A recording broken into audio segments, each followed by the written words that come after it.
Cheers, guys. Epics 911, this is VR Roundup episode 18. And guys, the holiest of holies, the personal Sabbath to us all, Gaming Friday. So if you're on the road or at work, watching this on the stealth, what are you waiting for? Get home, start your Gaming Friday.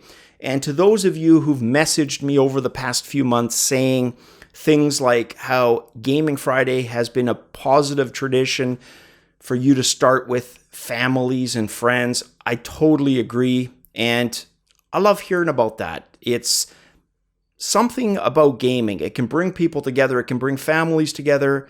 You know, there's nothing else quite like it. And with that said, a game, Fallout 4 VR launched. And guys, has me absolutely by the short and curlies. Such an amazing experience and so different from the non-VR experience. Now, when it launched, yes, I was pretty choked. I was very vocal about it. You can just check some of my tweets. Almost inexcusable. In fact, it was inexcusable to launch with the kind of issues that they had, namely blurry graphics.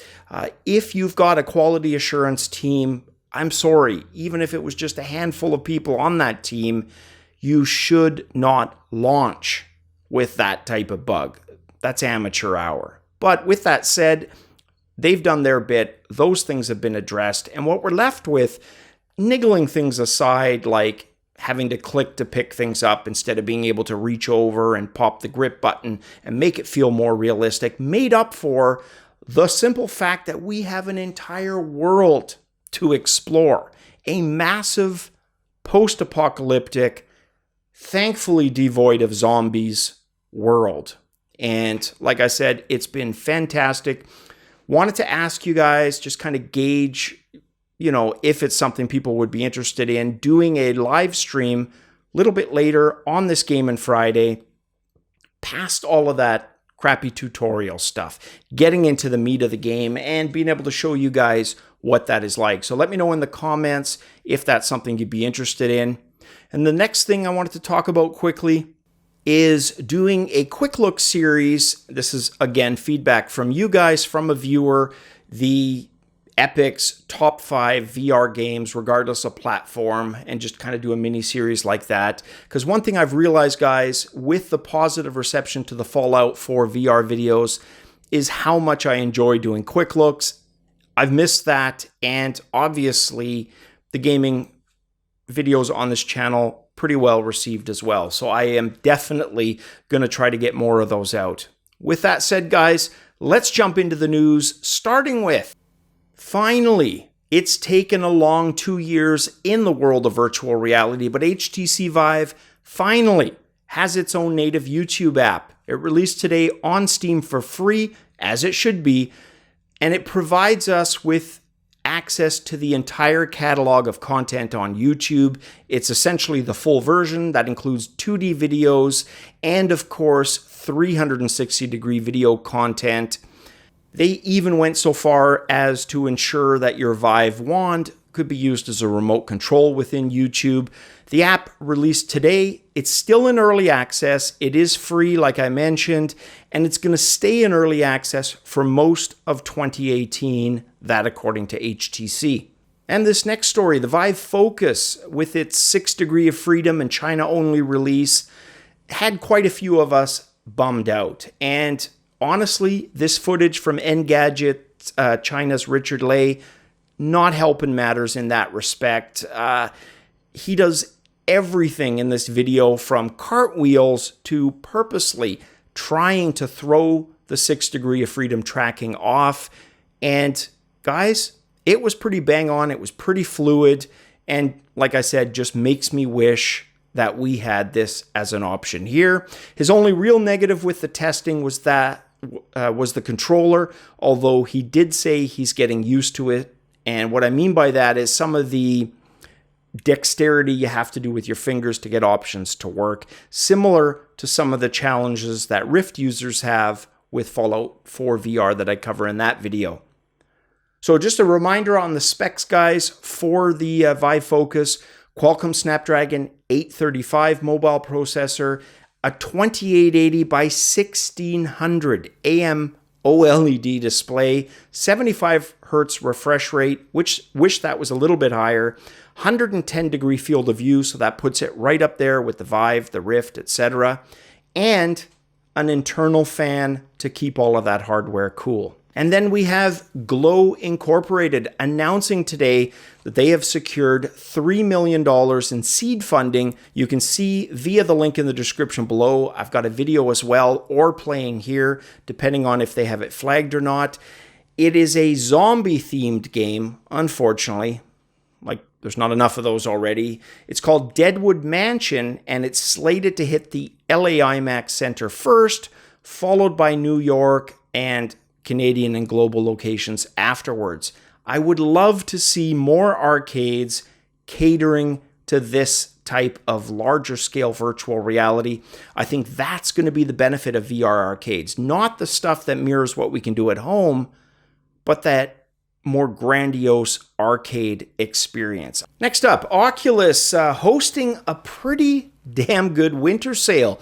All kinds of Rift games, including individual games and quite a few good bundled options. Unfortunately, those type of bundles, even though they're great deals, usually have a few games that we already have in our library. But if you're new to VR, haven't gotten any games yet, guys, that would be a bundle I wouldn't hesitate for. I would grab it right away.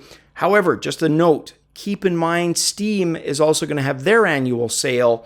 And if you ultimately have both a Rift and a Vive, or you think you might also get a Vive in the future, keep that in mind, because you could purchase this or any of these games on Steam VR and then have it available for both Rift and Vive. And next up, the social VR app Bigscreen. They've got a new update called Big Rooms. It's going to roll out to regular users within the next few days. It's going to continue to feature the 4-room regular option, but in addition to that, they've got what they're calling the new Big Room option. Now, they're not being specific with an exact number. They just say it's all bandwidth related, but they do claim that good connections can accommodate dozens of users simultaneously. That makes sense. They don't host it server side. Everything is hosted client side. So if you've got really, really good fiber bandwidth, for example, yeah, you could probably be on the high end of what they mean by dozens.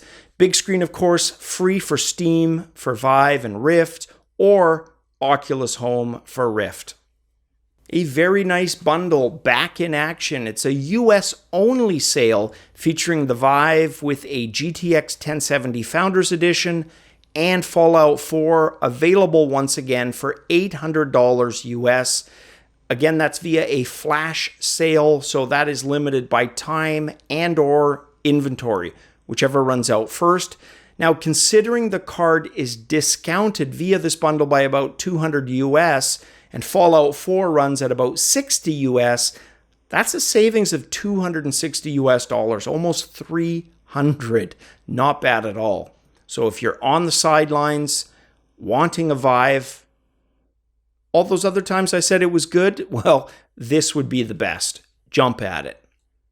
And this last story, guys, Sairento VR from developer Mixed Realms. It was a game that I first looked at very early in early access. And at that point in time, I wasn't really impressed. There was a lot lacking, but pretty much right after that video, and there was a lot of you that I was in communication with, they started adding features. And I didn't have a chance to go back to that until about a week ago. And guys, it's a pretty special game. In terms of locomotion options, they've got all kinds of cool moves that you can make, wall climbing and flips. In short, pretty damn amazing. It's like taking one of those really low budget but awesome Chinese kung fu movies where they're doing, 5-story backflips, etc. That, but in a game, slap on the title Sairento, and that's pretty much what you can expect. Very, very cool. And lastly on that, the devs have made it clear while it's launching out of early access with version 1.0, this by no means means the end of updates. In fact, they emphasize that their updates after they go out of early access are going to continue to be content-rich feature updates as opposed to just update fixes. So very freaking cool. And with that said, guys, the end of this episode. Like I said at the outset, it is Gaming Friday. Hopefully you guys have a fantastic Gaming Friday, a kick-arse weekend. And you know the drill. We'll catch you again on Tuesday on the other side. Cheers, guys.